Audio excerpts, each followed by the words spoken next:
وبشر الذين آمنوا وعملوا الصالحات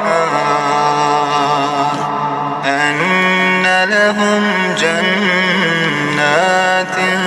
تجري من تحتها الأنهار كلما رزقوا منها من ثمرة رزقا قالوا هذا الذي رزقنا من قبل وأتوا به متشابها ولهم فيها أزواج مطهرة وهم فيها خالدون إن الله لا يستحي أن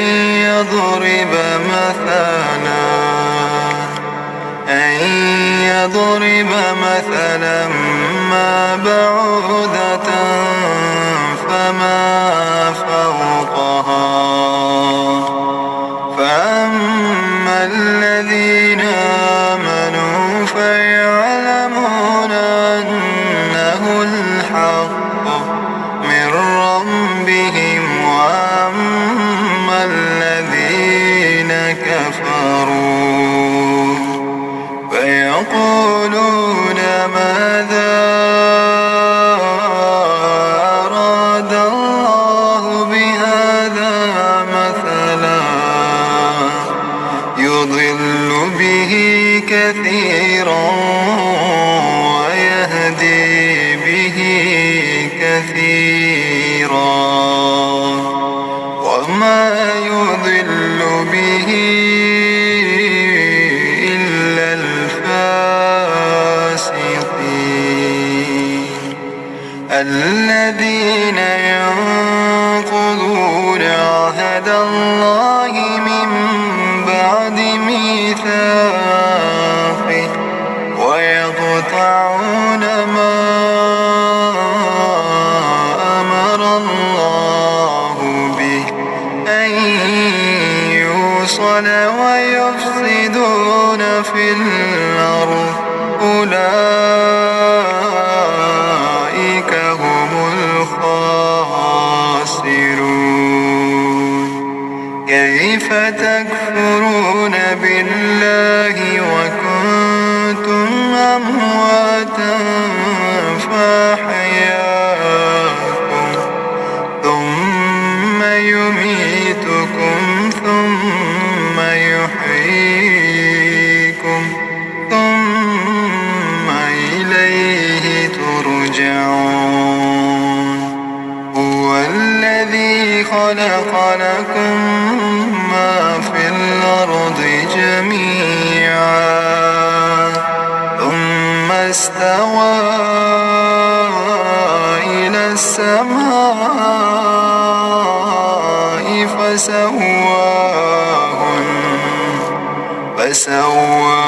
فسواهن سبع سماوات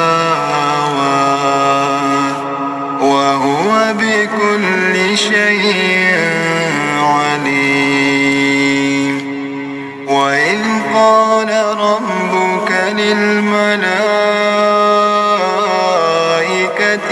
إني جاعل في الأرض خليفة قالوا أتجعل فيها من يفسد فيها ويسفك الدماء ونحن نسبح بحمدك ونقدس لك قال إني أعلم ما لا تعلمون وعلم آدم الأسماء كلها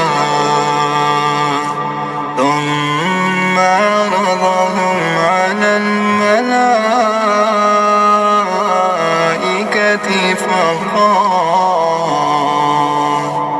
فقال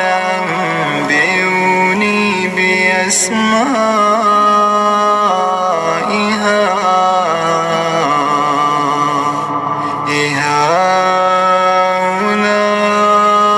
هؤلاء إن كنتم صادقين.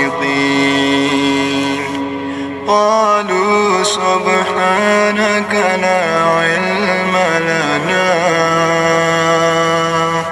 إلا ما علمتنا إنك أنت العليم الحكيم. قال يا آدم أنبئهم بأسمائهم. فلما أنبأهم بأسمائهم قال ألم أقل لكم إني أعلم غيب السماوات والأرض وأعلم ما تبدون وما كنتم تكتمون. وإذ قلنا للملائكة اسجدوا لآدم فسجدوا إلا إبليس أبى واستكبر وكان من الكافرين. وقلنا يا آدم اسكن أنت وزوجك الجنة وكلا منها رغدا حيث شئتما ولا تقربا هذه الشجرة فتكونا من الظالمين. فأزلهما الشيطان عنها فأخرجهما مما كان فيه وقلنا اهبطوا بعضكم لبعض عدو ولكم في الأرض مستقر ومتاع إلى حين. فتلقى آدم من ربه كلمات فتاب عليه